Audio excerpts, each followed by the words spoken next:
Hello students, how are you all? Welcome to Online Edu-Class of Science. Today we will start new chapter number 11, Transportation in Animals and Plants.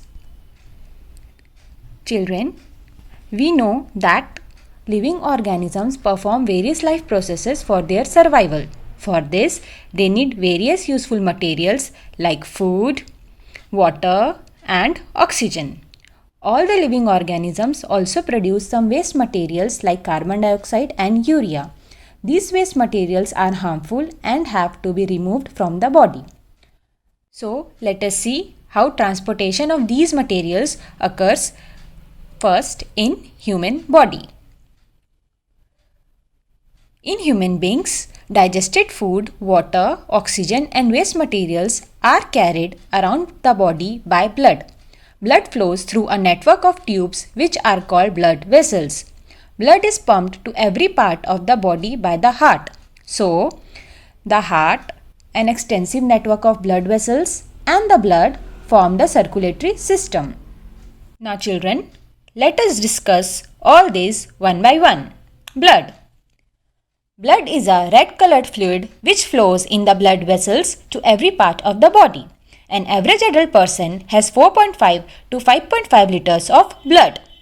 Blood transports substances like digested food from the small intestine to all the cells of the body, oxygen from the lungs to the body cells and carbon dioxide from the cells to the lungs, waste products from the body cells for removal from the body. The blood consists of two components. First, the fluid component, which includes blood plasma, and second, solid component, which includes red blood cells or erythrocytes, white blood cells or leukocytes, and platelets or thrombocytes. First, plasma. Plasma is a fluid part of the blood.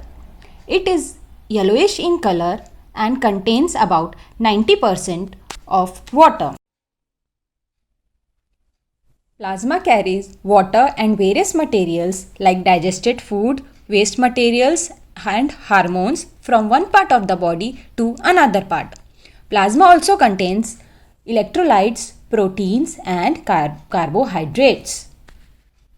Second one is RBCs or erythrocytes. Red blood cells are red in color due to the presence of a red pigment called hemoglobin. They are disc-shaped and small in size. The average lifespan of RBCs is about 120 days. They are produced in the red bone marrow. The hemoglobin of the RBC transports oxygen from the lungs to all the cells of the body. It also carries carbon dioxide produced by the cells during the breakdown of digested food to the lungs. Next is WBCs or leukocytes. White blood cells are colorless, irregular shaped cells. They are few in number but bigger in size than RBCs. The main function of WBC is to fight against germs that enter our body and protect us from diseases. Next, platelets or thrombocytes. Platelets are colorless, round, tiny cells formed in the bone marrow.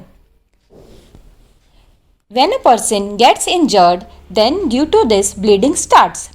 So after some time a dark red clot is formed which plugs the cut and bleeding stops. Thus platelets helps in blood clotting. After blood, next is blood vessels. Blood vessels are a kind of tubes or pipes through which the blood flows. There are three types of blood vessels in our body: arteries, veins, and capillaries. So, let us see one by one. Arteries. Arteries are the blood vessels that carry blood from the heart to various parts of the body. All the arteries except the pulmonary artery carry oxygen-rich blood.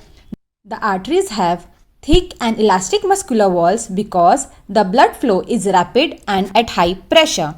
The arteries lie quite deep under our skin and hence they are not easily seen. Second, veins. Veins are the blood vessels that carry blood from all the parts of the body back to the heart. All veins except pulmonary vein carry carbon dioxide rich blood. The veins have thin and less elastic muscular walls because the blood flow is not rapid and at low pressure.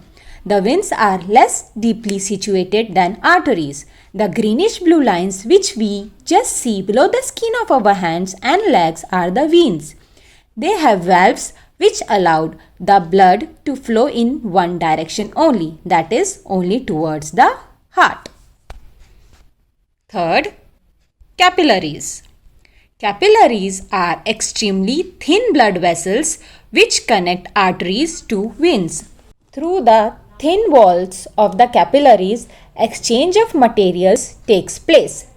The useful substances like food and oxygen present in the blood passes into the body cells through the capillaries.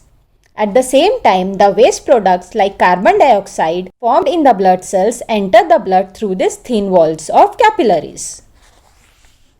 Thus, in this way, exchange of materials in the blood capillaries occurs.